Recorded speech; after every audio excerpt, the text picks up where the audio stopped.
Hello friends, welcome to Priyanka's kitchen. আজি মই আপোনালোকক দেখুৱাম একদম সাধাৰণভাৱে বনাব পৰা চিকেন লেগ পিস। তাৰ কাৰণে মই লৈছো এটুকুৰা চিকেন লেগ পিস, এচামুচ মিঠাতেল, এটা কণী ভাঙি গুলি লৈছো। তাৰ পাছত মই লৈছো এটা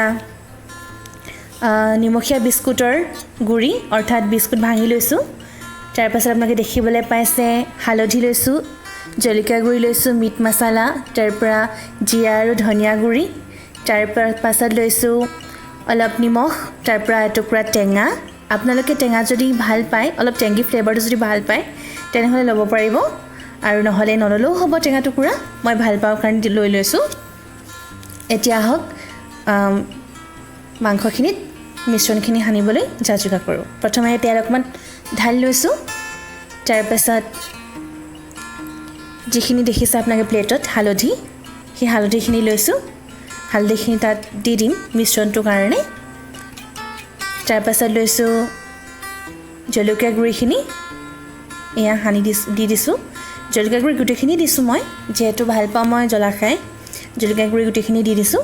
তাৰ পাছত মিট মছলা অলপ দিছোঁ, বেছি দিয়া নাই।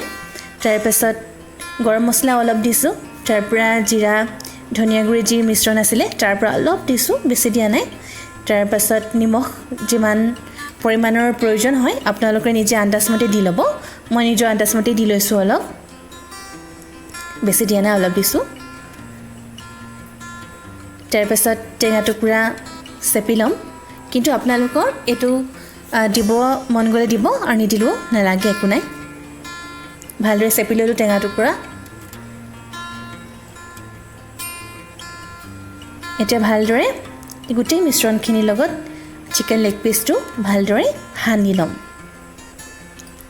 আপোনালোকে মন কৰিব যাতে চিকেন পিচটোত যেতিয়া আপুনি সানিব মছলাখিনি, মিশ্ৰণখিনি মছলাৰ, যাতে এই গোটেই কাঠবোৰ যে দিয়া আছে চিকেনটো ভিতৰৰ পৰা সিজিবৰ কাৰণে, সেই কাঠবোৰটো যাতে ভালদৰে সোমাই যায় মিশ্ৰণটো, সেইটোৰ প্ৰতি আপোনালোকে ভালদৰে লক্ষ্য কৰিব। তেতিয়া আপোনাৰ গোটেই ইভেন হ'ব, যিটো টেষ্ট হ'ব সেইটো ভালদৰে মুখত পৰিব গোটেই মাংসখিনি টুকুৰাটোতে খোৱাৰ সময়ত। তাৰ পাছত কি কৰিম, যিহেতু মিশ্ৰণখিনি সানি হৈ গ'ল, আগতে মই কৈছিলোঁ এটা কণী মই ভাঙি গুলি থৈছিলোঁ, আৰু সেই কণীটো লেটিয়াই ল'ম। মাংস টুকুৰা ভালদৰে লেটিয়াই পিনি কি কৰিম, নিমখীয়া বিস্কুটৰ যিটো গুড়ি আছিলে, নমকিন বিস্কুটৰ গুড়িটোত ভালদৰে মিলাই ল'ম বিস্কুটৰ গুড়িখিনিৰ লগত মাংস টুকুৰা, আৰু চাব যাতে সকলোতে সুন্দৰভাৱে লাগিছে সমানকৈ। মই আজি অকল এপিচেই বনাই দেখুৱাইছোঁ আপোনালোকক, সেই গতিকে মই কমকৈ লৈছোঁ বিস্কুটৰ গুড়ি। আপোনালোকে যদি বেছি বনায়, বেছি সংখ্যাত বনায়, তেনেহ'লে বিস্কুটৰ গুড়িও অলপ বেছিকৈ ল'ব। বেছি বিস্কুট লৈ পিনি আপোনালোকে খুন্দি ল'ব। আৰু অকল নমকিনৰ বিস্কুট বুলিয়ে নহয়, যদি বেলেগ বিস্কুটো আছে আপোনালোকে তাৰ যোনখিনি গুড়ি থাকি যায় ন, সেই ৱেষ্টখিনি আপোনালোকে ব্যৱহাৰ কৰিব পাৰিব। আৰু যদি সেই ব্ৰেড ক্ৰাম্ব থাকে সেইখিনিও আপোনালোকে ব্যৱহাৰ কৰিব পাৰিব। মই নিমখীয়া বিস্কুটৰ এই গুড়িটো ভাল পাওঁ, সেইকাৰণে ব্যৱহাৰ কৰিছোঁ, আৰু থাকেই প্ৰায় ঘৰত, সেইবাবে সহজতে ব্যৱহাৰ কৰিব পাৰোঁ। সুন্দৰভাৱে মই সানি ল'লোঁ। এতিয়া আমি যাম পাছৰ পৰ্যায়টোলৈ, অৰ্থাৎ ভাজিবৰ কাৰণে। প্ৰথমে মই এখন সৰু কেৰাহী লৈছোঁ, যিহেতু এপিচে আছে। কেৰাহীখন তেল দি পিনি তাত গৰম হ'বলৈ দিছোঁ। এতিয়া মই অকণ ফ্লেমটো বঢ়াই দিছোঁ। তেলখিনি যেতিয়া পকিব তেতিয়া মই চিকেনৰ লেগ পিচটো তাত দি দিম। তেলখিনি গৰম হৈছেই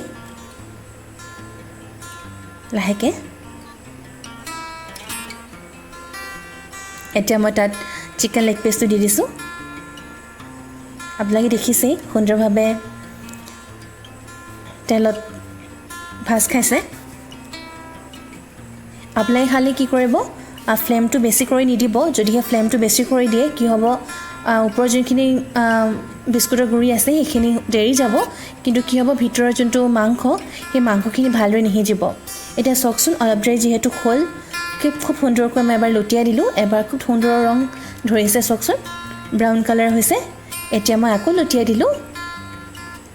অলপ দেৰি ৰৈছোঁ বাৰু, অলপ দেৰি ৰৈ লাহে লাহে মই লুটিয়াই আছোঁ। ভিডিঅ'টো মই পাৰ কৰাই দিলোঁ এতিয়া মাংস টুকুৰা হৈ গ'ল যিহেতু মই উলিয়াই ল'লোঁ এটা বাটিত এতিয়া সজাবৰ কাৰণে মই কি কৰিছোঁ এখন প্লেটত আৰু এটা চুপ বাউল লৈছোঁ চুপ বাউলটোত মই প্ৰথমে তিয়ঁহ দুটুকুৰামান দিছোঁ তিয়ঁহ দুটুকুৰামানৰ লগত বিলাহী আছে বিলাহীও মই লগত দি দিছোঁ বিলাহীৰ লগত দি দিছোঁ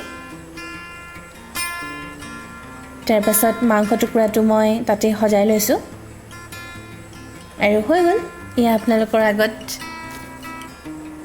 যিটো মই খুব সাধাৰণভাৱে বনাইছোঁ চিকেন লেগ পিচৰ ৰেচিপি খায়ো ভাল পাব আপোনালোকে এইদৰে সাধাৰণভাৱে আপোনালোকে ঘৰতে বনাব পাৰিব বা আলহী দুলহী আহিলেও বনাই দিব পাৰিব সহজতে হয়ও আগৰ পৰা যদি প্ৰিপাৰেশ্যন কৰি থয় পটককৈ হৈ যাব যদিহে মছলাখিনি আগতে সানি থয় ভাজিবলৈ বেছি পৰ নালাগে দেখিলেই বহুত সোনকালেই মোৰ হৈ গ'ল ভাজি পিনি আৰু এতিয়া যদিহে আপোনালোকে ভিডিঅ'টো ভাল পাইছে তেনেহ'লে লাইক আৰু কমেণ্ট কৰিব আৰু মোৰ চেনেলটো ছাবস্ক্ৰাইব কৰি দিব ধন্যবাদ